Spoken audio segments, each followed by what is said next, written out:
Wanda presenta Binarios con Ángel Jiménez de Luis. Bienvenidos a un nuevo episodio de Binarios. Está conmigo hoy Antonio Ortiz, que vuelve a Binarios. Yo creo que estuviste aquí, no sé si fue en 2017, 2018, ya no sé cuándo fue, pero bueno, hace tiempo, ¿eh? Cuantísimo tiempo, Ángel, ¿eh? Sí, sí. Éramos, qué jóvenes éramos. Qué jóvenes inexpertos. ¿Qué tal? ¿Cómo va todo? Pues muy bien, muy bien. La verdad es que tú ya sabes que creo que va a ser o está siendo un año muy, muy interesante para yo creo que la tecnología y para los que somos aficionados, interesados, periodistas, etcétera, porque, vamos, esto es una montaña rusa de noticias realmente lo que estamos viendo en los últimos meses. Sí, de hecho te he traído aquí porque has empezado un podcast nuevo junto con Matías Zavia, de Monos Estocásticos. Ahora hablamos de este título tan curioso que tiene. Sí. Pero sobre todo porque la semana pasada, hablando con Mike McLaughlin, me salió el final del episodio un poco oscuro, ¿no? Porque era como, bueno, esto que viene ahora, ya verás, la IA nos va a tumbar y ya no estoy preparado para estos cambios y demás. Y a casualidad justo que habéis empezado un podcast para hablar de este tipo de cosas, IA generativas, inteligencia artificial en general. Digo, venga, perfecto. Además tenemos muchísimas noticias esta semana, curiosamente, en torno a esto, con lo cual digo, mira, una semana en la que yo no voy a hablar del MacBook Pro ni de los HomePod y esas cosas, y vamos a hablar de esto, ¿no? De cosas que no tienen tanto que ver con Apple y producto, y más de inteligencia artificial y hacia dónde vamos y cómo va la cosa. Así que nada, perfecto. Casi lo único, por quitárnoslo de encima, esta semana también se ha sabido que Donald Trump vuelve a Facebook y a Instagram, ¿no? Lo han anunciado Nick Clegg, que es el responsable de política de la compañía, que el veto que ha tenido de 2 años se le levanta. No sé si tienes alguna opinión sobre esto. Bueno, a mí yo creo que esto era una rareza en realidad, ¿no? El que alguien bueno, que ha sido el presidente del país, que ha aglutinado prácticamente la mitad del voto en unas elecciones y que las había ganado, pues fuera excluido del debate público en las plataformas de mayor audiencia, pues era un caso extraño, ¿no? Es verdad que se entendía mucho desde el trauma de la invasión del Capitolio, ¿no? Que fue un suceso que realmente marca mucho la agenda ya y tú lo tendrás mucho más controlado, pero no dejaba de ser raro. El regreso de Trump, pues fíjate que yo creo que nos quedamos todos un poco con la sensación de que ahora importa bastante menos, ¿no? Como si tanto Facebook como Trump estuvieran ya en una, no voy a decir cuesta abajo clara, ¿no? Pero sí parece que el momentum de ambos hubiera sido ya superado y el que ahora de alguna manera pueda volver a aparecer por ahí, pues bueno, tiene algo que ganar, todavía puede... Hay muchos boomers, ¿no? En Facebook y lo importante que puede ser para él si quiere presentarse, recaudar fondos a través de ahí, pero que en general el momentum y la centralidad de Facebook están tan pasados ya de su momento estelar que esta noticia casi, digamos, nos deja yo creo que como, bueno, no pasa nada, no es para tanto. No sé, a ver, o sea, evidentemente aquí hay una cuestión que tú dices en el principio. A diferencia de Twitter, que fue una expulsión indefinida, esta tenía la caducidad de 2 años. Es decir, se dijo que en 2 años se revisaba, pero siempre dando a entender que en 2 años se le permitiría volver.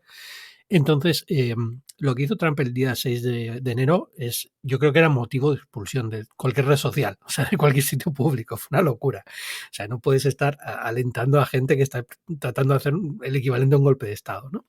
Pero es verdad que lo que dices tú es cierto, es decir, ya no tiene la relevancia que tiene. Vamos a ver, porque también es verdad que no tiene la relevancia que tiene porque Trump tampoco está tuiteando ni está en Facebook todo el día, como estaba en 2016 y como sigue estando durante la presidencia, ¿no? Entonces, ahora que viene la campaña, ahora cuando acaba, Trump no está en Twitter porque tiene un acuerdo de exclusividad con Truth, ¿vale? Entonces, no es que no pueda tuitear, es que tiene que tuitear varias horas después de lo que quiera que diga en Truth. Entonces yo creo que cuando dice algo en Truth ya se olvida de todo y ya pasa completamente de tuitear y está contento ahí, y lo que dice suele tener cierta repercusión, con lo cual, que es lo que le interesa a él. A él no le interesa el engagement en la red social, le interesa que cuando escribe algo aparezca en Fox News y en televisiones, ¿no? Y eso por ahora está funcionando con Truth. Entonces ahora en junio se acaba ese acuerdo, no creo que lo vaya a renovar, el rumor es que no lo va a renovar, entonces cuando probablemente vuelva a Twitter y cuando probablemente vuelva a estar más activo en redes sociales. Dicho eso, sí, o sea, es decir, ya no tiene el tirón que tenía antes en Estados Unidos, que es donde importa al fin y al cabo, ¿no? Será noticia cuando vuelva a tuitear, el primer tuit que vuelva a hacer Donald Trump, Sí. pero una vez cuando pase eso ya parece que no tiene el tirón. Ahora, en 2016 también decíamos que era un candidato sin tirón y mira, ¿no? Entonces, nunca Sí. se sabe. Hombre, hay una cosa cierta que es que el arrastre hacia Truth Social o Parler o todas estas, digamos, plataformas alternativas bueno, que no hacen lo que hacen Twitter y Facebook, sino que digamos que son más... Nichos ideológicos, sí. Sí, bueno, están ahí que no coartan un poco al trumpismo, ¿no? Claro, yo estaba leyendo esta mañana justo un artículo sobre los ingresos y el negocio de Trust Social, y lo que tienen son anunciantes de dietas chungas y Sí. de cosas así, ¿no? Que son un poco... Vamos, que no están las marcas ahí peleándose por entrar, precisamente. No, pero son el tipo de anunciantes que está también en todos los podcasts de ultraderecha y todos estos. Es decir, al final es una red de anunciantes muy scammy, muy de estafillas, ¿no?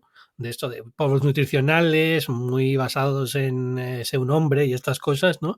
Pero al final, no, es que nadie en su sano juicio, ninguna marca se va a Truth Social a invertir publicidad, porque si eres Coca-Cola, si eres tal, es el último sitio donde quieres que te vean, ¿no? Ya. Es decir, ella eh, es un daño reputacional que está pasando en Twitter también ahora, ¿no? Desde que ha entrado Elon Musk, Sí, claro. en menos nivel, pero vamos, está pasando también, ¿no?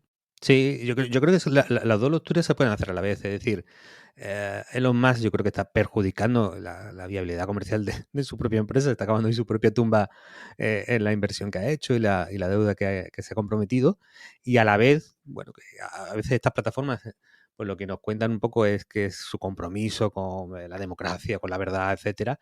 Bueno, en general también suelen tener un compromiso con su viabilidad comercial, que es el primer compromiso que suelen tener todas Y estas. hay que entender estas medidas desde ese punto. Es decir, la razón por la que Elon Musk vuelve a traer a Trump es porque necesita polémica, que necesita que la gente esté en Twitter y esté hablando de Twitter continuamente.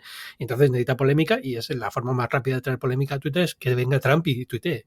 Y en Facebook lo mismo. Es decir, estamos a punto de entrar en campaña electoral. Lo primero que quiere Facebook es todo el dinero de anuncios políticos. Y Twitter también acaba de permitir de nuevo anuncios políticos que los habían bloqueado, con lo cual Claro. viene una inmensa oleada de dinero por la campaña electoral presidencial de 2024, y evidentemente pues ahí quieren estar todos diciendo pues sí, y ahora que los candidatos estén aquí tuiteando todo el día, promocionando los tweets y los posts y pagando por ello, ¿no? O sea, al Sí. final lo que interesa. Pero bueno, más allá de eso, la noticia tampoco tiene más, más enjundia que ver cuándo realmente Trump dice algo en Twitter, en Facebook o en Instagram, ¿no? Que yo creo que ya digo, no lo veo hasta junio, vamos a ver qué pasa, pero no lo veo hasta junio. Vamos con IA. Monos estocásticos. Qué mal nombre, tú, mójate, Ángel. ¿Cómo No, no ves que tú eres un experto en podcasting? a mí me parece muy bien, porque desde luego no hay mucho alternativa, no hay mucha cosa que se utilice ese nombre, con lo cual las búsquedas del SEO estará bien. Lo que pasa es que, verdad, que el autocorrector los corrija escolástico. Sí. Algunos se os correrá así, pero bueno, Claro. está muy bien. O sea, explica el concepto de estocástico y por qué. Bueno, en general, el nombre tiene una única ventaja, que es que no hay otros podcasts que se llamen parecido, por lo tanto se encuentra fácil, bien. Por lo demás, todo lo demás, mal. No, está muy bien, a mí me ha hecho mucha gracia, me ha gustado mucho. Bueno, Cuando explica el razonamiento detrás, además tiene sentido. Sí, bueno, esto viene es un poco un nombre medio de broma. Hay un paper que habla de bastante famoso en el ámbito reducido de los investigadores de IA, que habla de los loros estocásticos. Y dice esta expresión referida a los famosos modelos largos de lenguaje que ahora están en boga. Por ejemplo, con ChatGPT, GPT-3, etcétera, son modelos largos de lenguaje. Los llaman loros estocásticos por su aparente capacidad para expresarse en el lenguaje de los seres humanos. Por eso son un loro, pero son un loro porque no entienden realmente nada de lo que están diciendo. Es decir, es una expresión peyorativa. Y son estocásticos, bueno, ahí se refiere a que son sistemas no deterministas. En algún momento tienen cierta aleatoriedad, y es por eso por lo que cuando tú hablas con ChatGPT tú hablas con él, yo hablo con él, le preguntamos lo mismo, los textos que nos devuelven no son exactamente iguales, ¿no? Y por eso las imágenes que pedimos con un prompt a DALL-E o a Stable Diffusion o Midjourney, también con un mismo prompt nos genera distintas imágenes, porque no son, bueno, filosóficamente se puede debatir, pero bueno, en principio son no deterministas, ¿no? Y lo de cambiar, ¿sí? No, Comino ha hablado de lo de cambiar del oro por mono y ahora hablamos de lo del Sí. prompt. Y bueno, cambiar el oro por mono es una larga historia, pero bueno, tiene que ver un poco también con los debates alrededor de la conciencia humana y hasta qué punto la conciencia humana bueno, nos distingue sobre el resto de la naturaleza o simplemente nosotros somos unos monos un poquito evolucionados y a lo mejor nos creemos demasiado. Pero eso lo tenemos que trabajar un poquito más, nos sentíamos mejor siendo monos que loros, así que ahí estamos. Yo tenía la idea que también era por esto de esta idea, ¿no? Que esta imagen de si pones a 100.000 monos escribiendo en una máquina, tarde o temprano te sale la novela de Shakespeare, ¿no? Una cosa así. Sí, No sé si era muy conoces borgiana. esa Sí. imagen es también borgiana. Pero no, te decía lo de los prompts porque esto es curioso, porque ahora empieza a haber bastante interés en ingeniería de prompts, ¿vale? Esto ya lo he visto en varias ofertas de trabajo y tal, que te piden como relacionadas con IA generativas, que es como la clave está en que seas un buen ingeniero de prompts o alguien que sepa crear buenos prompts. Al final es como, tío, que no es determinado, que el mismo prompt te da dos resultados diferentes continuamente, ¿no? No hay un secreto mágico para esto, es más aleatorio de lo que parece. Lo de ingeniería está bien tirado porque si tú llamas artesano de prompts, que es más parecido, esto se parece a una artesanía, apruebo, veo qué pasa, ¿no? No hay un fundamento muy científico a la hora de, ¿no? Sí lo hay en la generación de la tecnología, pero no en el uso, ¿no? Entonces, llamarlo ingeniería es porque quieres cobrar un cero más en ese trabajo. Básicamente, solo hay eso, ¿no? Sí. Y yo creo que es una cosa temporal. Ahora mismo sí hay una ventaja buena en hacer buenos prompts, porque ahora mismo estamos en la oleada de startups que acceden a las API y a estos proyectos, ¿no? A lo de OpenAI, a lo de Stable Diffusion o cualquiera de estos, y hacen una capa por encima, ¿no? Entonces, esta capa por encima suele ser un prompt. Perplexity, que es un buscador que integra GPT-3 con Bing, ¿no? Y lo hace bastante bien. Yo creo que de los que está integrando estas IA generativas con mejores resultados, ¿no?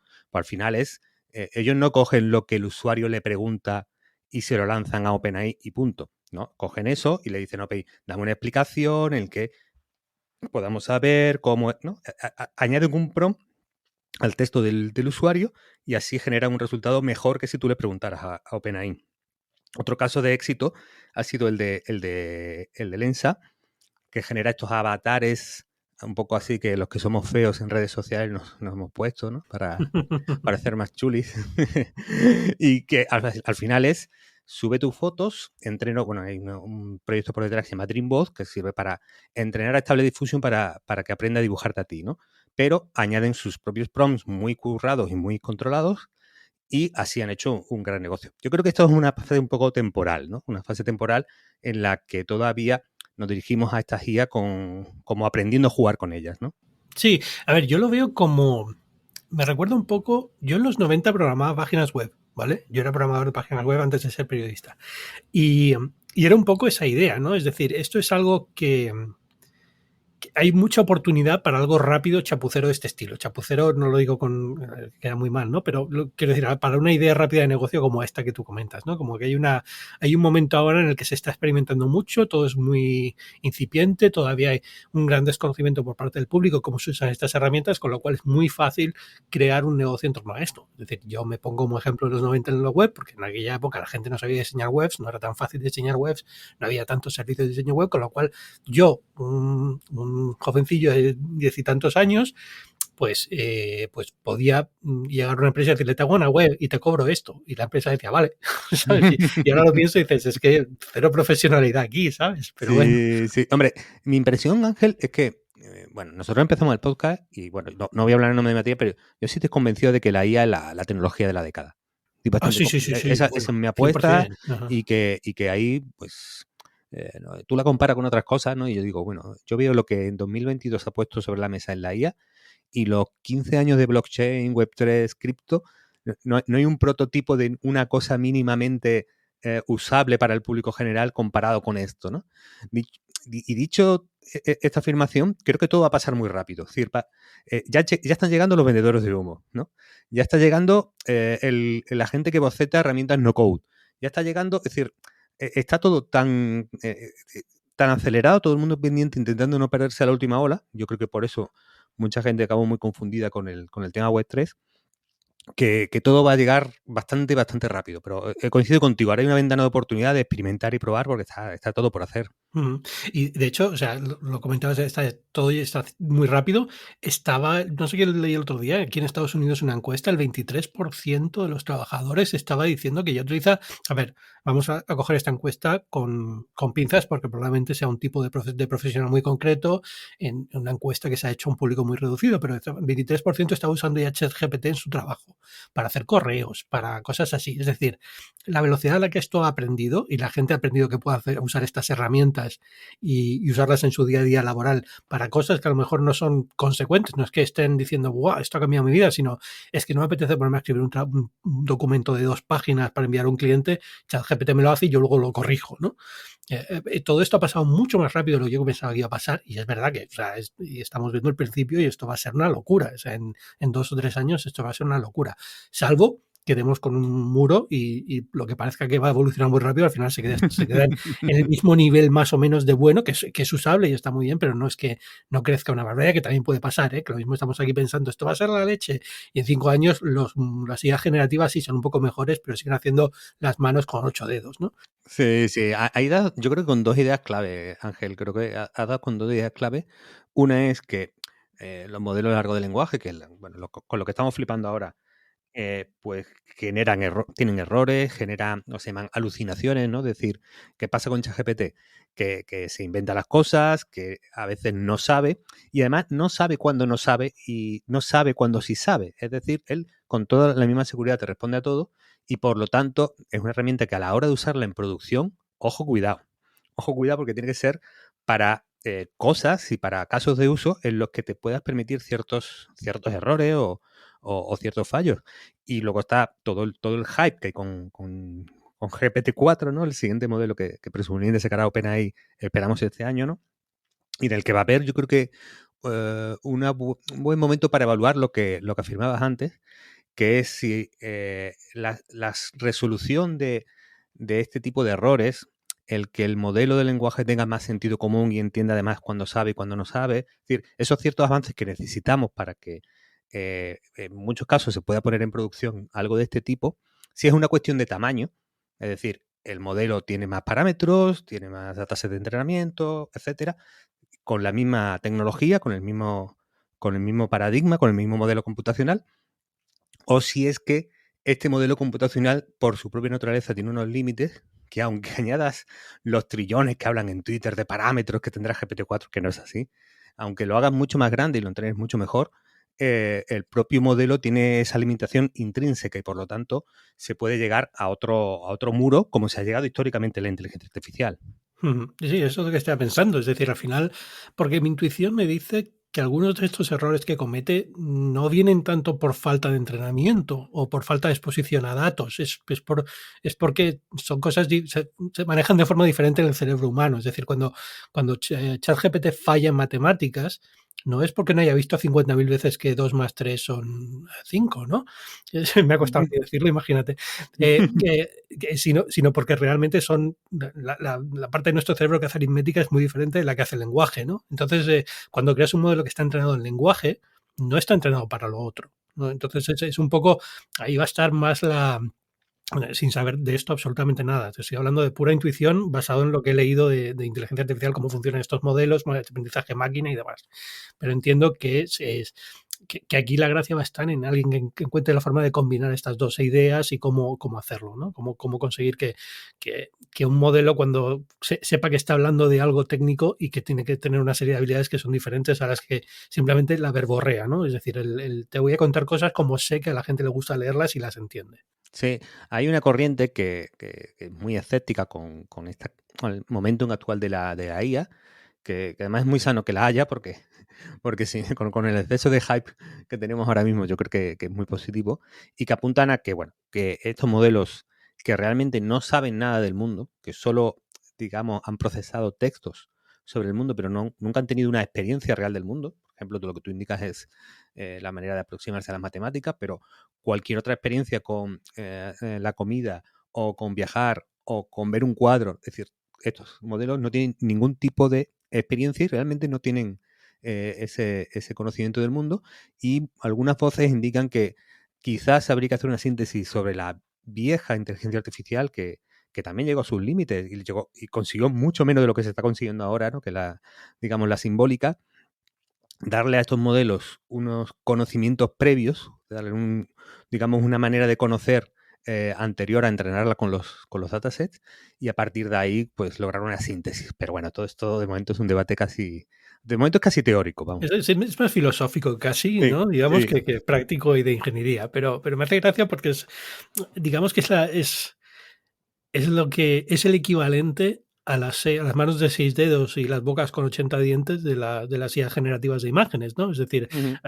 este texto se lee de maravilla, yo lo veo perfecto y no se me ha ocurrido pensar que es que a lo mejor aquí ha metido una cita de Churchill que no existe o se ha inventado una cifra o el dato este que da no viene de ningún sitio, ¿sabes? Cosas así, ¿no? Y te lo pone con una seguridad absoluta y te lo crees porque el resto del texto es coherente, ¿no? Y a lo mejor tiene referencias que sí son reales. Entonces es como, bueno, ¿por qué va a fallar aquí si ha acertado en lo otro? Bueno, porque es que realmente se lo está inventando, ¿no? De hecho, vamos, ahí empezamos con los debates en la educación, porque los chavales están empezando a usar ChatGPT, empieza con los debates en los medios, porque, claro, es una IA generativa de textos. Inmediatamente se encienden las bombillas en ciertos despachos, Ángel.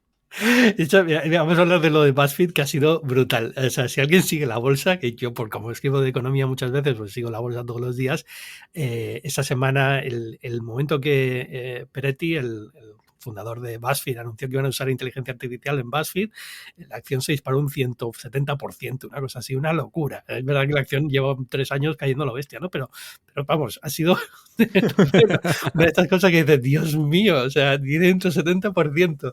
Ya, básicamente porque es evidente, ¿no? Es decir, el inversor lo vio rápido, dice, esto se van a cargar a todos los periodistas y van a hacer contenido solamente con inteligencia artificial, los costes van a ser cero para esa empresa, ¿no? Es el momento de llamar a Payete y decirle, oye, Telefónica con ChatGPT, pon algo que Es lo que, petamos, meme stock. claro, pero es eso, es decir, estamos en ese momento, lo que decíamos antes, ¿no? En el que es muy fácil que los vendehumos han rapidísimamente han entendido cuál es el zeitgeist, ¿no? Y han dicho, aquí va a haber un cambio como casi diría que como cripto, pero usable. Es decir, como cripto, pero algo que la gente va a usar, no como cripto que luego la gente no lo utilizaba, ¿no? Entonces es como, aquí es donde está el dinero, aquí es donde va el dinero del marketing, aquí es donde va el dinero de innovación, aquí es donde va el dinero de I+D, esta es la patina que todo el mundo se quiere dar en su empresa para decir que están al día entonces es el momento de vender estas cosas a Telefónica, Vodafone, a todas estas porque van a caer, o sea, es que lo necesitan, digamos, es decir, esto tienen que, porque lo primero que van a preguntar en las ruedas de prensa, en los encuentros con analistas, ¿qué estás haciendo en inteligencia artificial? Entonces tienes que darles una respuesta, con lo cual es un momento perfecto para vender estas cosas, sí. Pero sí, pero en el caso de BuzzFeed, a ver, hay una cosa que lo comentaba con Michael la semana pasada, que es que me preocupa, que es verdad que yo creo que esto va a ser un cambio brutal en el mundo de la creación de contenidos. Me repatea usar esa expresión, porque al final periodismo es otra cosa, pero es que al final hemos acabado convertidos en eso, ¿no? Entonces va a ser un cambio brutal, o sea, va a cambiar muchísimas cosas. No sé si eso quiere decir que ya no vamos a tener periodistas haciendo información, o muchos menos, o vamos a ser, como BuzzFeed decía aquí, que se van a centrar en contratar gente que sean buenos haciendo prompts. Signifique la tontería que signifique ese el momento dado. Que, como he dicho antes, me parece una absurdez increíble. Ya, Bueno. hombre, Peretti es un tío muy listo. Sí, Peretti se olió muy bien la tendencia de lo social y lo viral y construyó BuzzFeed alrededor de ese concepto. De hecho, cuando intentó hacer BuzzFeed News más serio, más de información dura, etcétera, se dio cuenta de que los económicos eran muy diferentes y que no era su mundo, ¿no? Entonces ahí pues dieron marcha atrás, ¿no? Hombre, yo aquí es que hay tantos planos para debatirlo, Ángel. Yo creo que hay un plano que además nos invita casi, te diría, a la introspección, que es cómo analizamos este cambio con nuestras personalidades más asentadas y nuestro carácter más maduro de hemos pasado los 40. Así me lo he planteado yo en algún momento, ¿no? Y creo que pasa también en los medios. Yo veo algunos medios, Wired, TechCrunch incluso por momentos y similares, y creo que es la primera vez que a la vez, digamos, generacionalmente, se afronta un cambio tecnológico no decir con tanto miedo, ¿no? Pero sí como con tanta precaución, con tantas alarmas. Quizás nos ha ayudado a esto el hecho de que hemos visto mucha ciencia ficción todos y que no suele ser muy, muy positiva, pero es verdad que aquí algo pasa, ¿no? Y que de repente con respecto a la IA, sobre todo con respecto a la IA, hay una postura de un poquito más conservadora, un poquito más de rechazo al cambio, un poquito más que cuesta. Entonces, bueno, con lo de Peretti Bassi, que no me quiero enrollar, Ángel, antes lo decíamos, que era, si vas a usar generación de contenido basado en IA, hazlo en casos en donde te puedas equivocar. Entonces, en información dura yo creo que sería un suicidio, y le ha pasado a Sinet, que de repente empiezas a hacer contenido de información factual usando esto. Porque no es para eso, no está bien, no funciona. No, olvídate. Tienes que centrarte en cosas donde te puedas equivocar o puedas tener, digamos, errores, entre comillas, ¿no? Pues los quiz o los test de BuzzFeed, que es entretenimiento, por mucho que tengan el mismo formato que el New York Times o mismo que tengan el mismo formato que El Mundo, no son lo mismo. Es decir, BuzzFeed tiene una pata de entretenimiento de ¿a qué película romántica eres? Según lo que me digas. Bueno, pues aquí, pues probablemente en la ideación, en la personalización, un montón de cosas sí puedes hacerlas y apoyarte con ChatGPT. Dicho esto, oye, si yo fuera periodista, bueno, si yo fuera periodista, yo, claro. Qué gusto tiene que dar y ya estar alejado de todo esto. Ahora soy bloguero y podcastero, de nuevo, es un marcha atrás. Bueno, yo creo que hay cosas que se pueden explorar. Es decir, hay un valor clarísimo, fíjate, algo que hace muy bien estas herramientas es resumir. Tú puedes puedes hablar, podemos tener esta conversación y pedirles un resumen a ChatGPT. Eso lo hace bastante bien. Creo que a mí me gustaría, si yo estuviera en un medio, experimentaría con lo siguiente, Ángel, que es, oye, tengo este paper o esta información durísima de la fusión nuclear. Jolín, pues voy a pedirle a ChatGPT, a partir de una información que ya tengo y que factualmente he comprobado, que me haga un texto para gente más avanzada y otro texto para gente más que no tiene ni puta idea, ¿no? Como si fuera para un chaval de 10 años. Es decir, yo creo que hay ámbitos en los que se puede experimentar, pero con dos máximas. Uno, esto para lo factual e información dura no te va a servir directamente. Y dos, esto es un complemento y es una herramienta. Yo en ningún caso veo sustituir. Sí, a ver, o sea, el momento para investigar y para probar cosas y experimentar es ahora. Eso es genial. Yo, vamos, si yo fuera un medio de comunicación, que mucha gente piensa que yo porque escribo en El Mundo tengo control o tengo algún tipo de nivel de influencia en lo que hace El Mundo. No, evidentemente cero, ¿no? Pero si fuera un medio de comunicación estaría ya con todo el mundo haciendo, experimentando con estas cosas y viendo qué se puede hacer. Hay muchísimo trabajo aquí que se puede investigar y se puede hacer con este tipo de herramientas, a ver a dónde vamos, ¿no? Pero lo que tú dices, eso lo que me preocupa es que se está dando el salto directamente a usarlo en producción, es decir, a lo mejor no en producción, pero desde luego como ya vamos, la aplicación directa, ¿no? Ya vamos a usarla ya, no tonterías, no vamos a investigar lo que vamos a hacer con esto, vamos a usarlo directamente. Sí, hombre, ahí la gente que más ha sido más atrevida son la gente del SEO, el Grow. Tengo un proyectito de contenidos por ahí, por debajo del radar, haciendo tráfico en Google. Bueno, hay gente que ahí sí están haciendo muchas pruebas y mucha gente que luego lo comparte. A ver, yo eso lo entiendo. Es decir, al final, quiero decir, yo a veces tengo ideas y me gustaría probar cosas y lo pienso, es que no tengo tiempo de hacer estas cosas. Si tengo una herramienta que me permite hacer estas cosas muy rápido, pues a lo mejor me lo plantearía, ¿no? Entonces, normal, quiero decir, o sea, es como, no sé, cómo decirte. Esto me da un poco la misma energía que el dropshipping, ¿no? Es como, quiero montar un negocio, pero quiero que sea fácil y entonces tengo una idea que me gustaría vender este producto que a mí me gusta porque tengo pasión por este tipo de, yo qué sé, cuchillos, ¿vale? Y entonces me monto una empresa de dropshipping de cuchillos porque es más rápido y me ahorro todo el trabajo y así, hay que decir, no tengo que hacer nada por mi parte, ¿no? Más allá de que me gusta este espacio y quiero estar ahí. Pero al final eso es más, eso es comprensible desde ese punto de vista. Es decir, si yo creo que hay un negocio y un momento, una opción buena de negocio para por ejemplo, el otro día estaba buscando, no sé, lo típico, cuando tienes un niño, pues te pasa el día buscando en la web cosas de los niños. Si esto es normal, si esto no es normal, qué tengo que hacer, qué no tengo que hacer. Y hay muchísimos contenidos terribles, o sea, muchísimas webs especializadas en esto que son realmente máquinas de SEO que son terribles, pero terribles y rankean súper bien, están los primeros resultados y son infumables. Entonces lo piensas y dices, bueno, si con esta herramienta puedo hacer algo rápido, que sustituya con contenido bueno, ¿por qué no intentarlo, no? Entonces es como, bueno, tienes ahí la oportunidad, pues evidentemente yo creo que es lógico que toda esta gente haya rapidísimamente intentado ir a este mundo porque es evidente, ¿no? Sí, ahí yo, fíjate, creo que tenemos ahora esta oportunidad de experimentar. Y luego hay una variable como que a largo plazo, que es la hipótesis de que estos modelos salgan realmente buenos. ¿Vale? Que este salto que hemos visto 2020 a 2023, pues realmente te pega un salto. Y yo tengo ahí un poco la idea de que lo humano va a ser cada vez más lujoso, ¿no?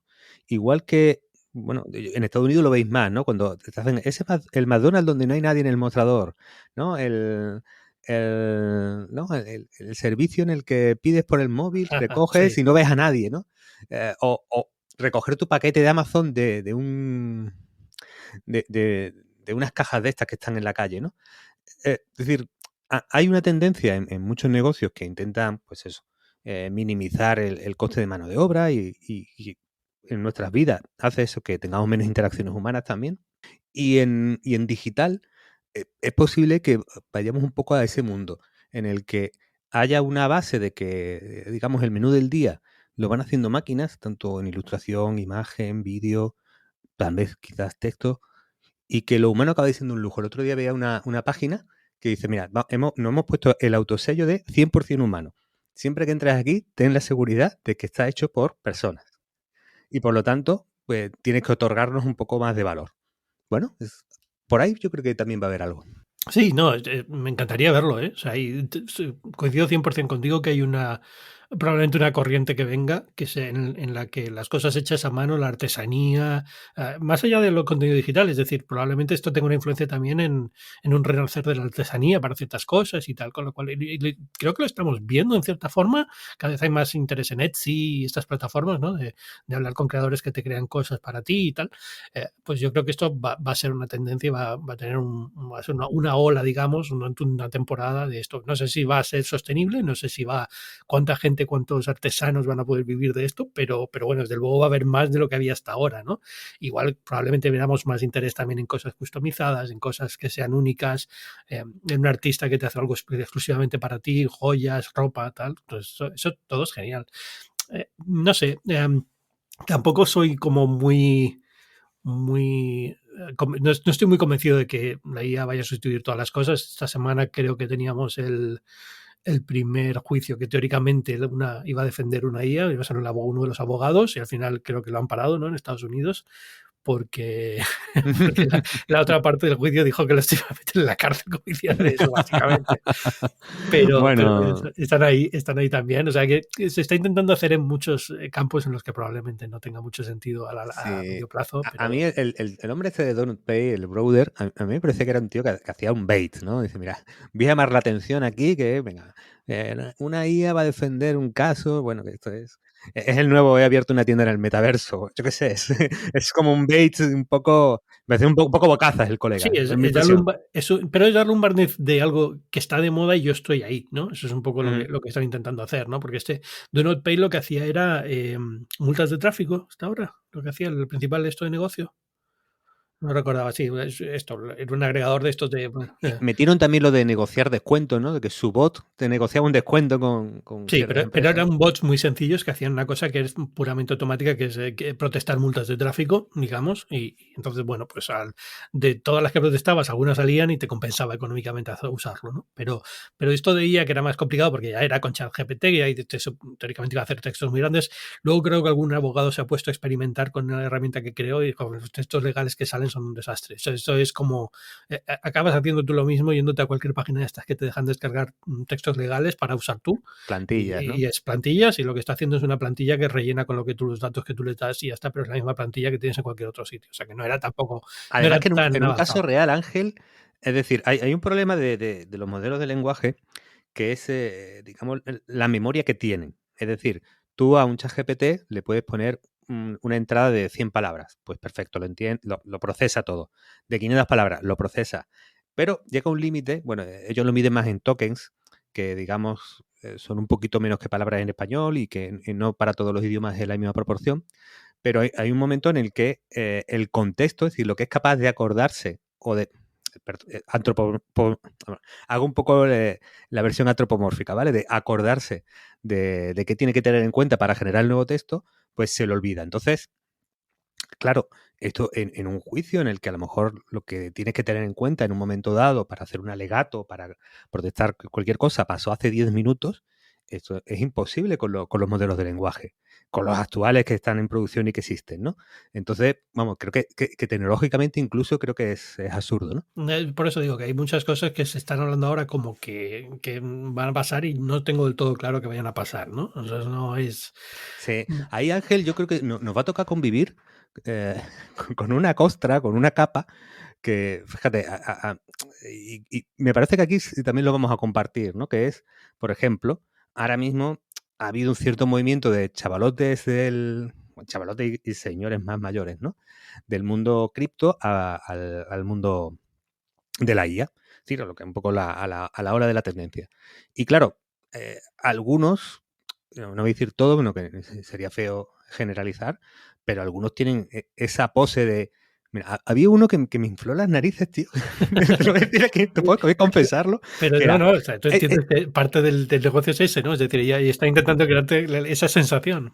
sí, mira, ¿qué dijo? Era, es 30 hilos sobre inteligencia artificial que merecen más que tu carrera o que tus clases de computer science. Y primer hilo, aquí unos prompts de ChatGPT. Digo, me cago en... pero este tío... Claro, es decir, como ellos están un poco en esa capa de un poco... Son como los animales simbióticos, ¿no? Que se ponen en la capa del rinoceronte o en la capa del elefante, conviven ahí, ¿no? Van caminando con él, ellos generan sus likes y su movimiento alrededor en redes, pero digamos que tienen una aproximación a la tecnología, al fenómeno, pues muy superficial también, ¿no? Y que por el tono y el estilo, pues creo que además hay mucha gente que le gusta mucho, pero a otros nos toca mucho las narices, ¿no? Sí, joder, colega, si tú quieres meterte en inteligencia artificial y meterte en serio, pues tienes que hacer álgebra lineal, tienes que hacer cálculo, tienes que hacer estadística, no, no tienes que aprender prompt de ChatGPT, ¿no? Eso Sí, es... exacto. Pero Sí, bueno, sí, sí. vamos a tener que convivir, yo creo que con muchas, digamos, en el podcast comentamos y nos reíamos mucho, nos reíamos, bueno, relativamente, de un colega que ha hecho una aplicación para charlar con personajes históricos del siglo XX. Eso se parece mucho a Character AI, pero lo curioso es que estaba Goebbels en relaciones para charlar y si pagabas el premio podías charlar con Hitler. Es decir, una cosa más absurda en el sentido de que, claro, no se parecía, claro, no había procesado los discursos de Goebbels, había puesto a Goebbels, venga, un señor del siglo XX. Y claro, vamos a tener que convivir con muchas locuras de estas, lo que no quita para que en otras iniciativas sí haya un valor real, ¿no? De todo lo que has probado, visto ahora con el podcast y demás, ¿qué es lo que te está llamando la atención? Mira, me metí mucho en el tema de imágenes y Midjourney me parece una pasada.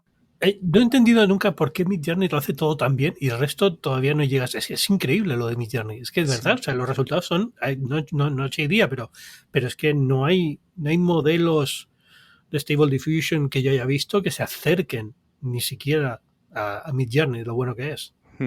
A mí hay una cosa que me gusta mucho de Stable Diffusion, que es que se ha creado un ecosistema y una comunidad ahí alrededor que lo que hacen son reentrenar modelos con Dreambox y por lo tanto tú puedes tener el Stable Diffusion que hace muñequitos pixel, el Stable Diffusion que hace esto otro, ¿no? Eso está Bueno, bien, pero lo bueno de Midjourney es que parece que los tiene todos. Es una cosa increíble. artísticamente yo creo que en esa capacidad de hacer un wow, creo que tienen un punto y aparte, ¿no? Ahora mismo. Luego, ChatGPT me ha impresionado, es decir, aquí no voy a ser muy original, porque realmente ChatGPT había un momento en que me convenció de que aquí había algo que era... bueno, hay un libro de inteligencia artificial que me gusta mucho, que es el de Copeland, Jack Copeland, que es un clásico. Llega hasta los 90, pero tiene todos los debates de toda la historia de la IA y los debates filosóficos alrededor de ella, están muy bien. Y él dice, mira, la IA simbólica falla en el sentido común. Falla en el sentido común, jamás lo pilla, los sistemas expertos han tocado un muro, no lo pasa, ¿no? Y algunos de sus ejemplos, dije, le voy a poner los ejemplos por los que fallaba la IA simbólica a ChatGPT. Y era a ver si pillaba una cosa de sentido común. El texto era una chorrada que era, Pepito fue a comer a un restaurante, de repente se encontró una cucaracha en la sopa. se levantó y se fue con el estómago revuelto. ¿Se había comido la cucaracha? Claro, tú en el texto no tienes nada factual, no tienes ninguna afirmación que te diga ni sí ni no. Y por lo tanto, los sistemas de lógica simbólica pues, fallaban, decían que no eran capaces de articular una respuesta porque está en el sentido común de la sociedad, que si te encuentras a una cucaracha, eso significa suciedad, eso significa que te disgusta y que no te lo vas a comer. Y ChatGPT lo clavó. Y dije yo, jolín, esto está bien entrenado, esto da un salto realmente real respecto a lo que yo había leído hasta ahora, ¿no? Ya, ahora que mencionas el libro, ¿tienes algún otro libro interesante que recomendar, más moderno o que cubra esto? Porque me ha hecho mucha curiosidad porque llevo 2 o 3 semanas buscando libros de esto. No sé si esto nos pone una generación diferente a la que ahora, a los millennials, la generación Z, que un libro para qué, está todo en internet. Pero quiero leer un libro físico grande de todo esto, ¿no? Y no he encontrado nada que esté en este nivel como el de Copland, que es fantástico, pero digamos ya con todo lo nuevo, ¿no? Mira, es curioso porque para la explicación de Machine Learning y Deep Learning, a mí me gusta mucho el Cholet de Python. François Cholet es bueno, un top de los programadores mundiales del mundo de la IA. Creo que seguía en Google, pero bueno, como se está moviendo mucho la cosa, es decir, a saber cómo está la cosa, ¿sí? Pero aunque no vayas a aprender Python, la explicación conceptual del Machine Learning, Deep Learning, cómo se usan, cómo funcionan por detrás, me pareció que estaba muy bien explicada ahí. Luego, a mí me gustó mucho un autor chino que se llama Kai-Fu Lee, que fue el director de el poco tiempo que Google existió en China, él fue el director y luego creó fondos de inversión alrededor de la IA en una etapa muy temprana y tiene un libro que justo estoy buscándotelo, de superpotencias de la inteligencia artificial que pone a competir o pone a discutir las ventajas entre los modelos estadounidenses y el modelo chino a la hora de luchar por la IA. Esto es un poco más estratégico político, pero es súper interesante, además de que él tiene una visión que a mí me convenció mucho, me resultó muy persuasiva, de que la IA no iba a ser algo que tú dices, venga, usa una IA igual que la electricidad no había sido, venga, toca un enchufe, sino que la IA iba a ser, al igual que la electricidad, algo que iba a estar detrás mejorando y potenciando todo el resto de disciplinas, ¿no? Entonces, esa metáfora me pareció muy potente y este autor me gustó mucho. Y ahora ando leyendo el inteligencia artificial de una filósofa que se llama Susan Schneider, porque ella está intentando plantear un test de Turing para las conciencias artificiales, es decir, el test de Turing se refiere más a la inteligencia y no son equivalentes inteligencia y conciencia.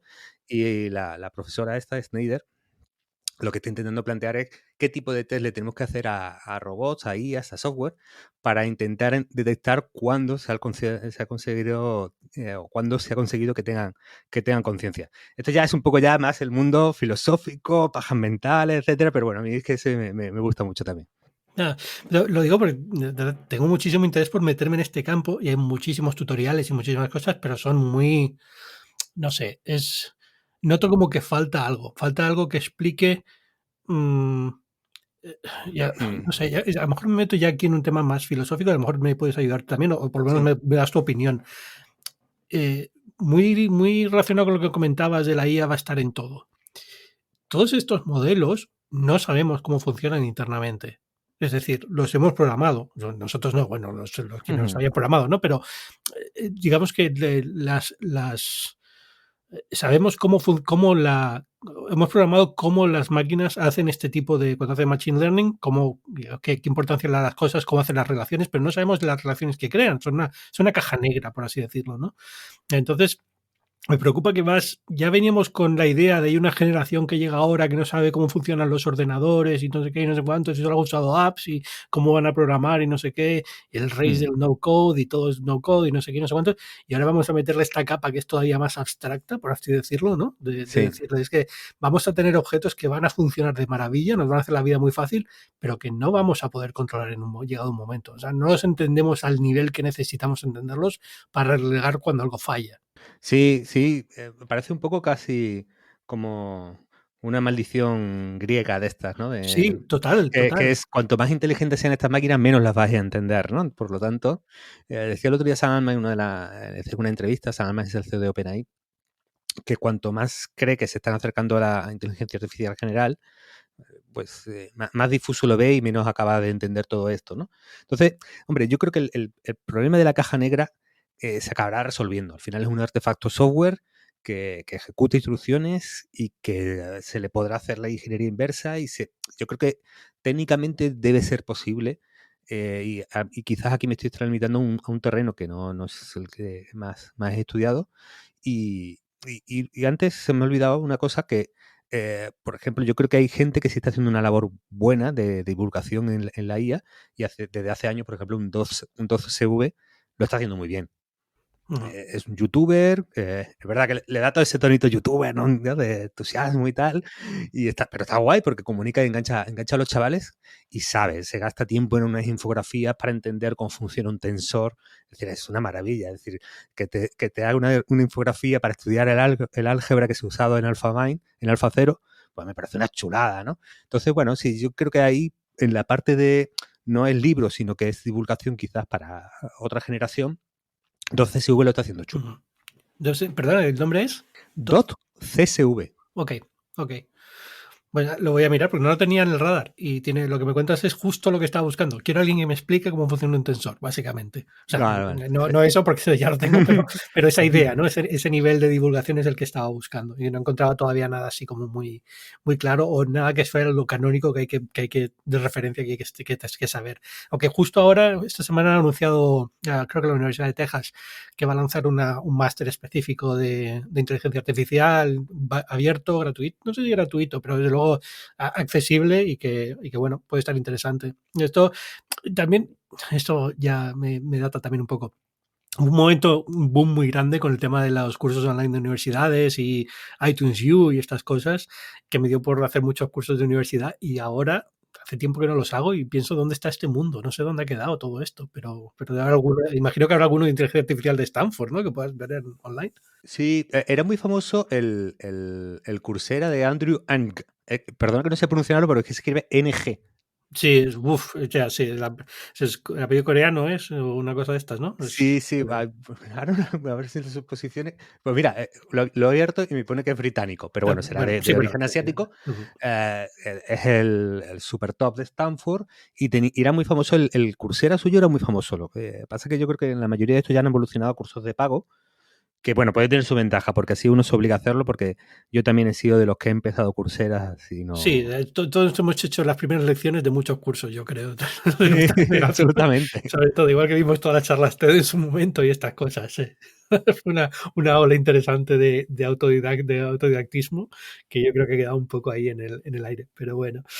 Pues no sé, Antonio, no quiero quitarte mucho más tiempo. Muchísimas gracias por venir a Binarios. De nuevo, podcast de Cuonda imprescindible a partir de ahora. Monos estocásticos, no loros estocásticos. Monos estocásticos, en cuonda.com lo tenéis. En todas las aplicaciones de podcast va a estar. Pero bueno, lo tengáis ahí muy presente. Suscribiros, poneros a escucharlos todos los episodios que van a estar muy, muy bien. Y no sé, quien quiera saber algo más de ti, ¿dónde puede encontrarte? Pues todavía sigo en Twitter, @Antonello con 2 L's, y ahora sí estoy muy a tope escribiendo mi newsletter y mi blog, que es error500.net. Perfecto, pues ahí que van. Y ya sabéis, yo soy Ángel Jiménez de Luis, escribo en muchos sitios, pero sobre todo en el mundo, páginas de tecnología y economía.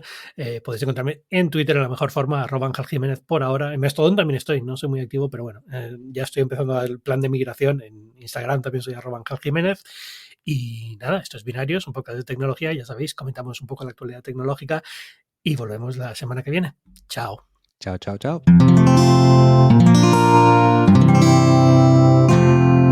Puedes escuchar más capítulos de este podcast y de todos los que pertenecen a la comunidad Cuonda en cuonda.com.